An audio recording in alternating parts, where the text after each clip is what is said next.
Allahumma sholli ala Sayyidina Muhammad wa ala ali Sayyidina Muhammad, yang telah membimbing kita semua, membimbing seluruh manusia menuju jalan Allah Subhanahu wa ta'ala.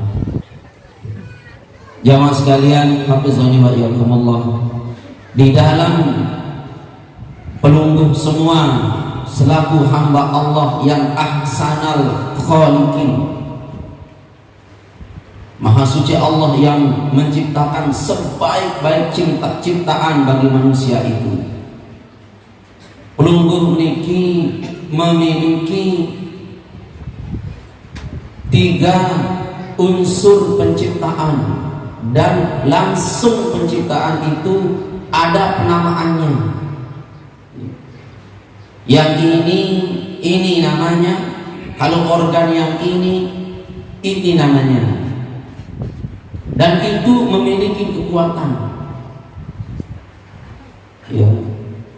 Contoh, knalpot ini satu badan, satu alat daripada satu kendaraan, ini fungsinya. Begitu juga Allah Subhanahu wa ta'ala dalam menciptakan pelungguh sami niki dijelaskan fungsinya, dan juga dijumlahkan, dibahasakan gini jumlahnya. Itu telinginya Allah Subhanahu wa ta'ala.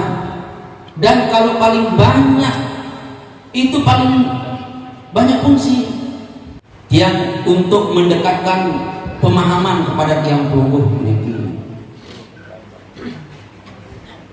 Yang mana lebih banyak ditaruh oleh tukang bale niki, misal gede katuan niki, mana yang lebih banyak ditaruh oleh tukang pihak bale niki, besi paku atau kayu? Besi paku. Berarti lebih banyak sesuatu yang ditaruh oleh tukang itu, berarti di sana lebih banyak fungsinya. Tunas, lebih banyak fungsinya. Kenapa? Karena di sana salah satu pengkuat daripada badan bangunan. Begitu juga paham dan pendidik. Enggak mendenek paham, perhatikan baik-baik. Bahwa orang kalau membuat rumah, si paling luwek tekadu, berarti itu yang menopang kekuatan. Itulah jamaah sekalian, yang paling banyak menopang kekuatan. Dalam tubuh manusia ini ada disebut oleh Allah Subhanahu wa ta'ala di dalam Al-Quran kata badan. Kata badan itu Allah Subhanahu wa ta'ala berfirman, fal yawma nunajjika bi badanika. Ini ayat dikhususkan untuk Fir'aun, litakuna khalfa ayat ila akhirah. Pada hari ini kami akan abadikan badanmu, kata Allah Subhanahu wa ta'ala.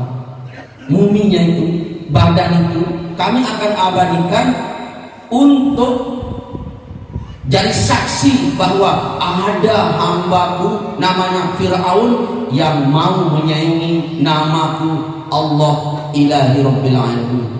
Maka kata badan disematkan kepada Fir'aun. Satu saja di dalam Al-Quran itu.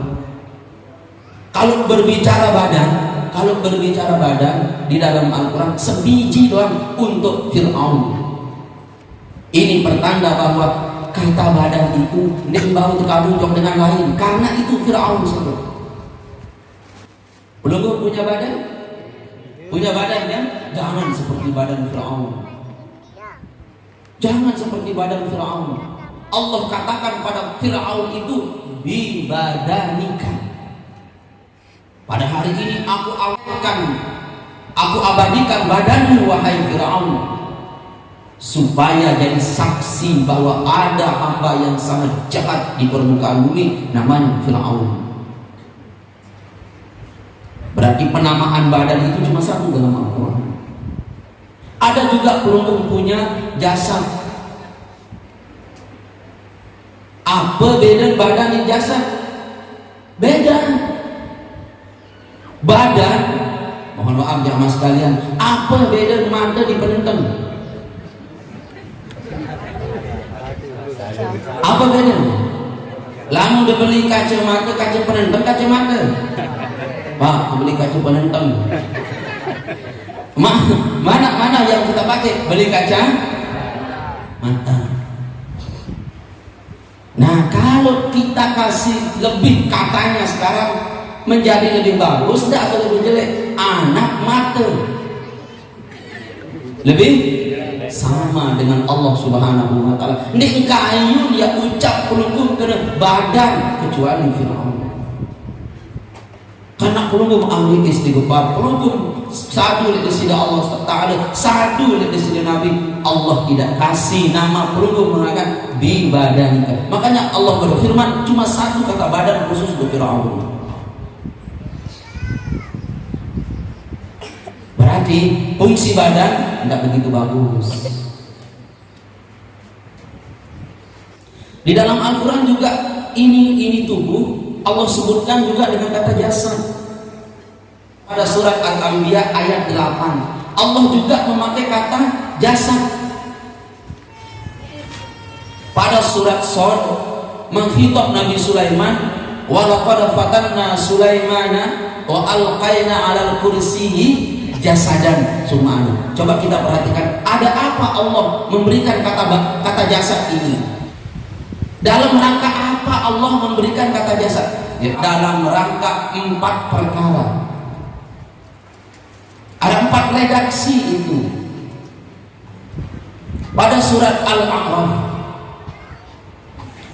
2, yaitu pada kisah Musa Samiri yang membuat anak sapi yang disembah oleh Bani Israel. Itu Allah katakan jasad.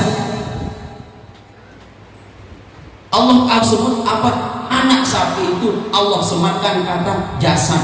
Jasad anak sapi yang mungkin pada hari ini yang tidak sempurnakan kisah Musa Samiri ini sama keadaannya Nabi Musa dengan Musa Samiri, sama-sama terselamatkan dari kejamnya Firaun pembunuhan itu. Tetapi Musa Samiri ibunya nganak di dalam gua sehingga tidak ketemu. Kalau Nabi Musa alaihissalam itu teeleh kadu kotak. Nah Musa Samiri itu di dalam gua sama-sama hidup. Tetapi waktu Nabi Allah Musa meninggalkan kaumnya, Musa Samiri itu membuat patung sapi dari emas, lalu patung sapi itu bisa berbicara. Itu dibuat dari bekas telapak kuda yang ditunggangi oleh malaikat Jibril waktu terselamatkan dari kejaran Firaun. Makanya dia bisa berbunyi. Nah waktu Allah mengatakan ini anak sapi ini, itu Allah katakan jasad. Berarti kata jasad itu adalah kata yang dipakai oleh Allah dalam rangka memberitakan penyelewengan tekad. Ada 2 tempat di dalam Al-Quran, pada surah Al-Anbiya dan pada surah Al-A'raf, membicarakan masalah Musa Samiri. Ada juga kata jasad untuk Nabi Allah Sulaiman. Allah berfirman, wa laqad fatanna Sulaiman, demikianlah kami benar-benar uji Nabi Sulaiman. Wa alqaina 'alal kursiyyi jasadan, waktu kami geletakkan, waktu kami berikan ujian bentuk penyakit jasadan, jasad Nabi Sulaiman itu tergeletak di atas ranjang dalam keadaan lemah lunglai, sakit situ sakit. Walaqad fatanna Sulaiman wa alqaina 'alal kursiyyi, kemudian Nabi Sulaiman summa ana, kemudian Nabi Sulaiman bertaubat. Nah kata jasad ini untuk memberikan berita bahwa Nabi Sulaiman itu dalam keadaan lemah. Berarti kata jasad tidak begitu berfungsi untuk menunjukkan perkara-perkara yang istimewa. Ada juga kata jasad itu di dalam Al-Quran memberitakan bahwa orang-orang yang badan-badannya itu tidak bisa memakan sesuatu. Itu kata Allah Subhanahu wa taala dalam Al-Quran. Dan sesungguhnya dia tidak akan kami berikan hidup dalam keadaan kekal. Ini berita tentang umat-umat zaman dulu. Mereka makan, walaupun mereka tidak makan, tapi tidak dikekalkan oleh Allah Subhanahu wa Ta'ala. Umat zaman dulu belum kira tidak makan, mereka makan makanan. Tetapi walaupun mereka makan makanan, tidak diberikan abadi. Tidak memakan makanan, tidak diberikan abadi. Itu juga kata jasadan dipakai. Nah, oleh sebab itu jamaah sekalian, hafizani wa iyyakumullah, organ tubuh manusia yang dua ini penamaannya ada yang teralamatkan untuk yang kurang sekali manfaatnya. Bahkan khusus untuk Fir'aun itu Allah kasih penamaan, namanya apa? Badan. Ada dalam Al-Quran itu badan, cuma sebiji saja kata dalam badan. Kata badan dalam Al-Quran sebiji tok. Lamun jasad ada 4 kali Allah berfirman mengatakan jasad dan ada 4 kali. Makanya kurang dia fungsinya. Dia memiliki kekuatan badan ini. Itu Fir'aun dia memiliki kekuatan badannya. Jasad ini tidak punya kekuatan, jamaah. Nomor 3, ada organ manusia disebut oleh Allah super power. Apa organ manusia yang memiliki kekuatan yang hebat, maha dahsyat itu? Yaitu organ manusia yang bernama ruh. Kekuatan ruh itu 2, ruhul amin wa ruhul kudus. Kuat dia ini. Makanya Allah berkata dalam Al-Quran berbicara masalah ruh itu seringkali.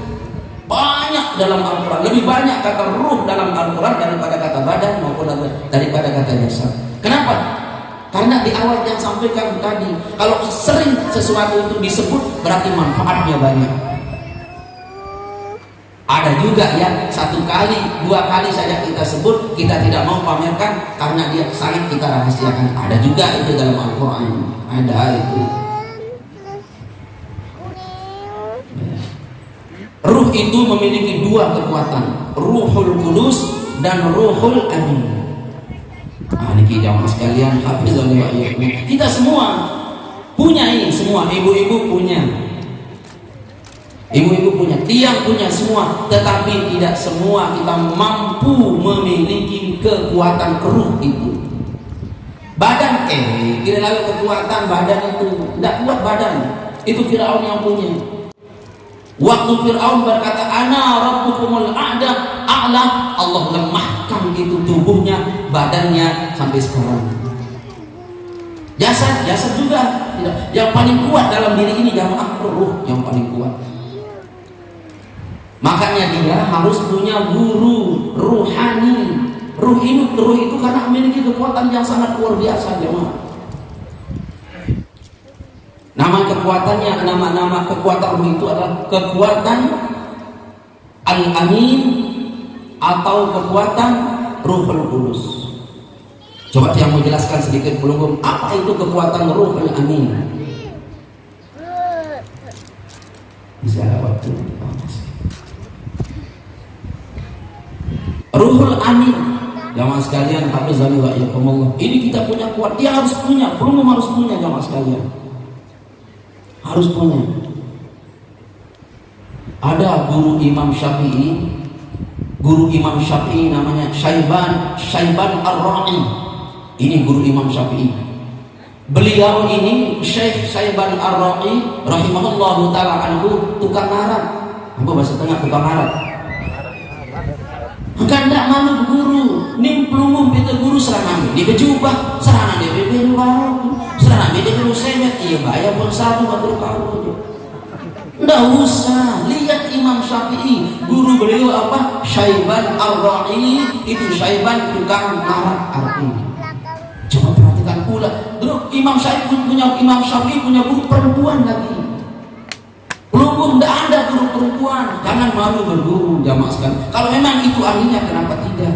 Imam Syafi'i tahu bahwa Syekh Syaiban ini ahli sekali. Ya Allah, bahasa Bapak Maulana saya pandai-pandai. Guru kaca jujur Jujur ilah tadi itu adalah guru yang memiliki kekuatan ruhul amin.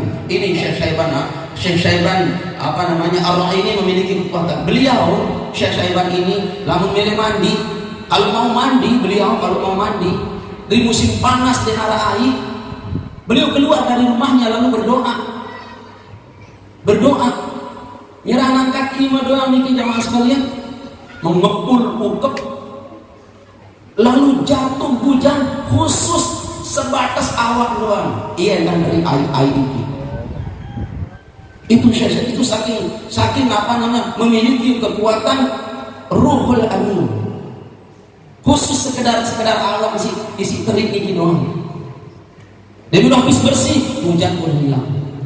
Sejengkal di depannya, sejengkal di kiri kanannya, sejengkal di muka belakangnya, tidak dijatuhi hujan.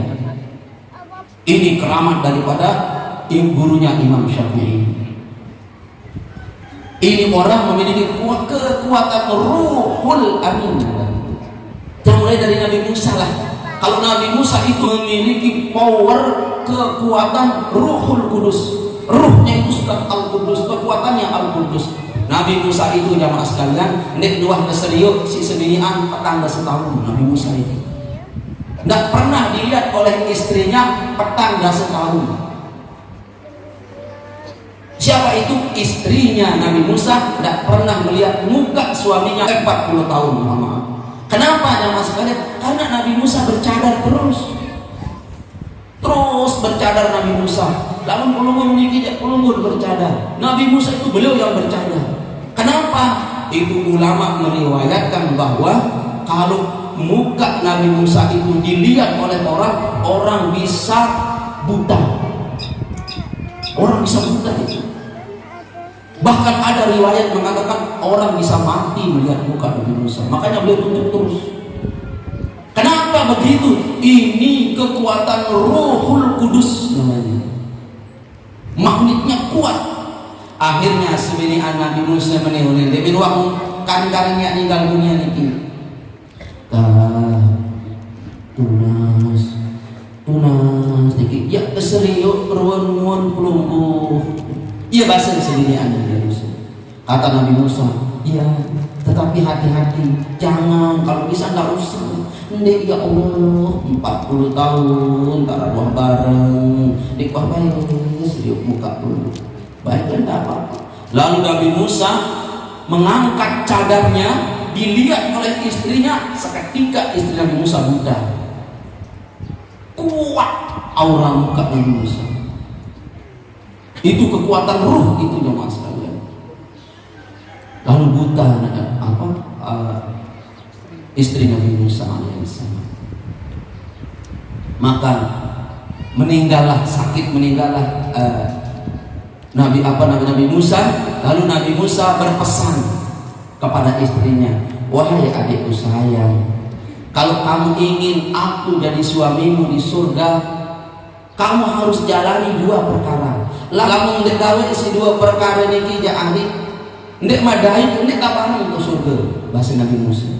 Satu, apa kata Nabi Musa? Wahai istriku tercinta, kalau aku meninggal dunia dan kalau kamu ingin menemaniku di surga, jangan kamu kawin. Makanya Rasul SAW meninggal dunia, wafat beliau Ummul Mukminin meninggal menari. Dua, kata Nabi Musa alaihissalam, wahai istriku, kalau kamu ingin bersama aku di surga, jangan sekali-kali kamu makan sebelum keluar keringatmu. Konon ceritanya bahwa istri Nabi Musa itu pegawaian tukang lalu embun buah-buah kayu. Makanya masyarakat kalau melihat istri Nabi Musa lewat tegerikan gimana lulung kayu, ada beberapa buah. Tetapi kalau istri Nabi Musa tahu bahwa ini hasil gerikan secara sengaja, beliau tidak perlu. Makanya keberkahan yang paling berkah adalah rezeki yang kita terima hasil tetesan keringat. Paling berkah itu. Ini pesan Nabi Musa kepada istrinya. Nabi Musa alaihissalam memiliki Ruhul Kudus, sedangkan istrinya beliau mampu tidak makan kalau belum keluar keringatnya, mampu menjaga dirinya sehingga tidak kawin walaupun banyak godaan-godaan laki-laki yang lain. Ini namanya kekuatan ruhul amin. Istrinya memiliki kekuatan ruhul amin, Nabi Musa memiliki kekuatan ruhul kudus. Ada sahabat Nabi sallallahu alaihi wasallam namanya Imran. Beliau ini sakit, lumpuh selama 30 tahun. Tapi beliau terkenal dengan doanya yang sangat mustajab. Dia menangkat doa iman niki, Ya Allah, hujan masuk.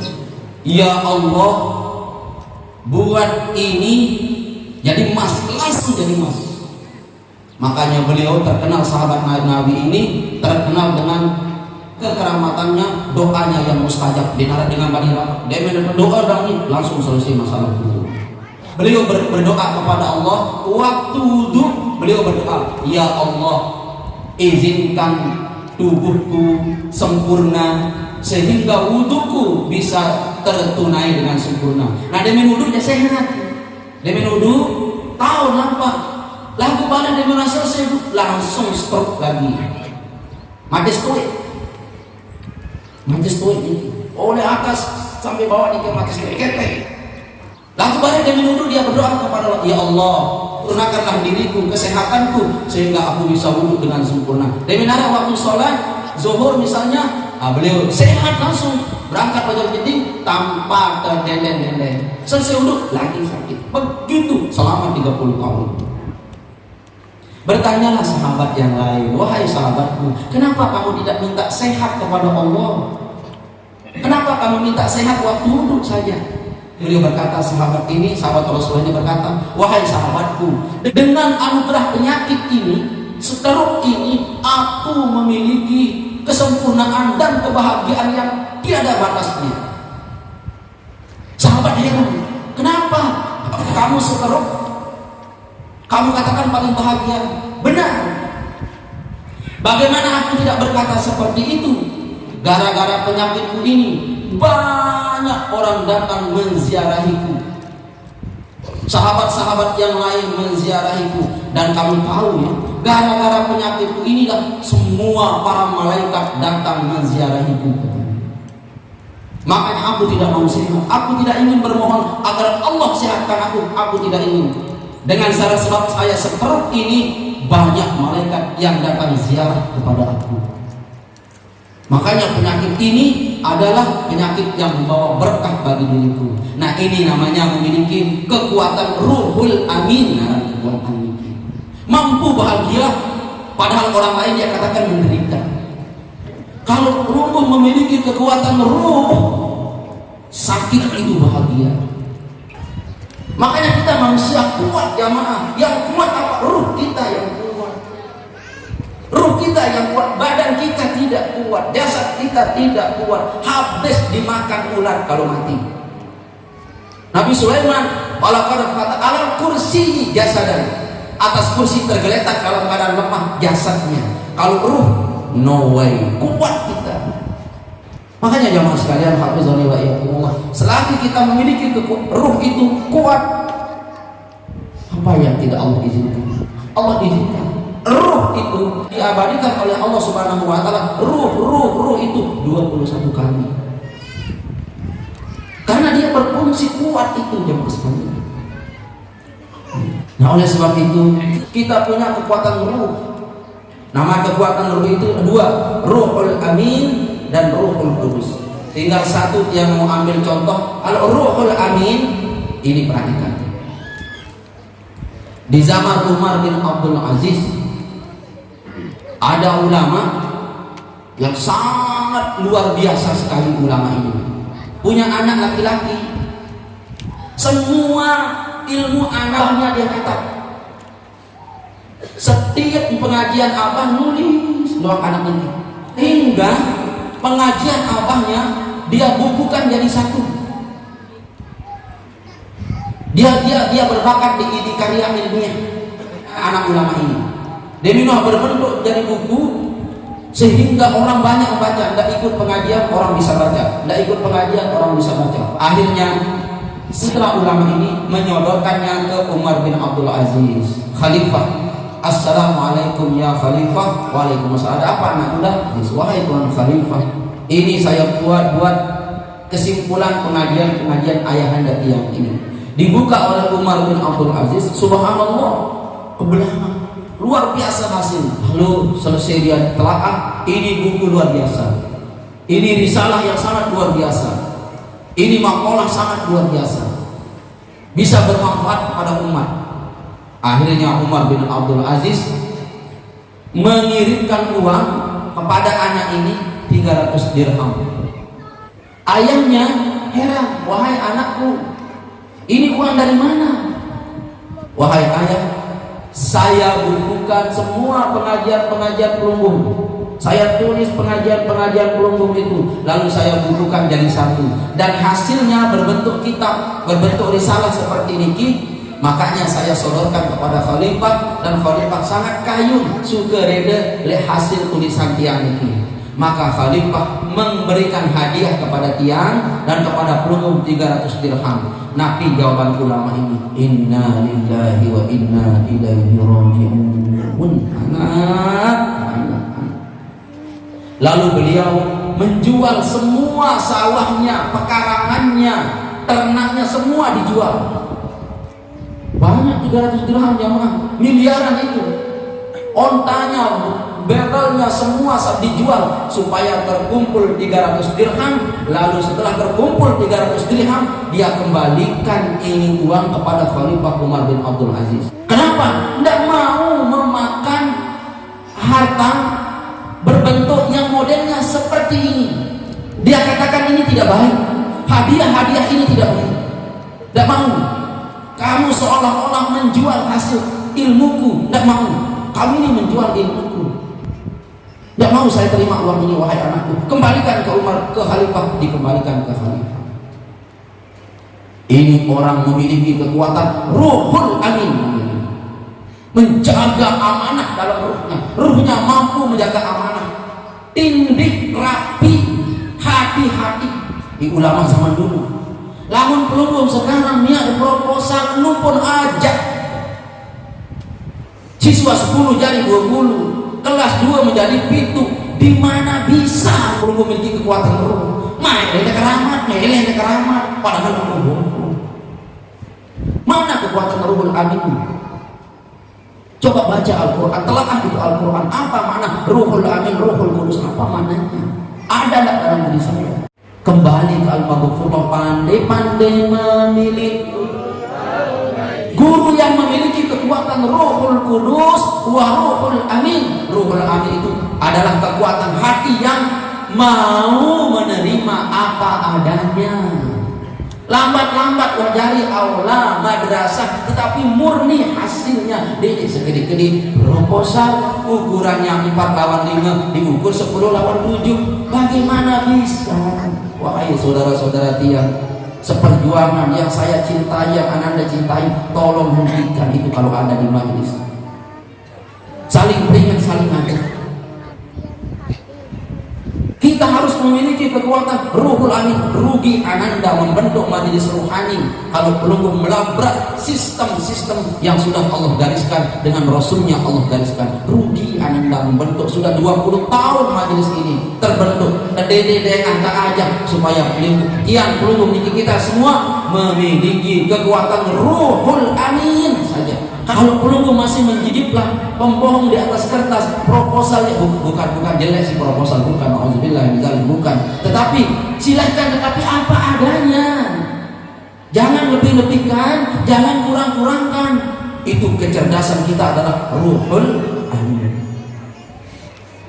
Paham? Paham belum? Ini ulama ini tidak mau menerima, padahal itu secara hukum halal. Tetapi ketindihan beliau, cara mendapatkan harta harus jelas. Ini kasus ulama ini persis dengan kasus istrinya Nabi Musa alaihissalam, memiliki kecerdasan, kekuatan Ruhul Amin. Rasul tercinta Muhammad sallallahu alaihi wasallam belum dilantik menjadi nabi, belum sepatah wahyu turun, sudah tonjol kekuatan Ruhul Aminnya sehingga beliau diberi gelar Al-Amin. Al-Amin, diberi gelar Al-Amin. Belum wahyu turun, belum ada pendidikan nubuah, belum hijrah, sudah memiliki kekuatan itu. Apalagi setelah risalah turun, dakwah pun berjalan. Makanya kunci kesuksesan Rasul tercinta Muhammad SAW, beliau memiliki kekuatan Ruhul Amin yang sangat kuat, yang sangat kuat. Ayo iling dalam Al-Quran. Menopang kekuatan manusia bukan kasirul mal, banyaknya harta, bukan banyaknya sawah, bukan banyaknya harta benda, bukan banyaknya ilmu, bukan banyaknya sahabat, bukan. Dua, Ruhul Amin wa Ruhul Qudus. Makanya jamaah sekalian, hafizani wa iyyakumullah, ayo ibu-ibu belum semua nih, kita memiliki Ruhul Amin, amanah isi, amanah isi. Sabar, kekuatan Ruhul Amin. Bersabar di sini jamaah sekalian, kita belum memiliki. Lagi sekali kita sampaikan kepada semua jamaah, kita punya ilmu, kita punya banyak kekuatan-kekuatan intelektual, kecerdasan-kecerdasan intelektual yang banyak. Yang jarang adalah orang yang memiliki kecerdasan Ruhul Amin, kekuatan Ruhul Qudus, itu yang jarang jamaah. Nah mungkin di lewat majelis zikir kita tercinta ini akan tumbuh kekuatan-kekuatan itu. Amin. Tumbuh kekuatan kita amanah, kita Al-Qudus. Subhanallah. Di dalam riyadhah yang kita jalani ini adalah riyadhah yang akan mewujudkan kekuatan tersebut. Amin.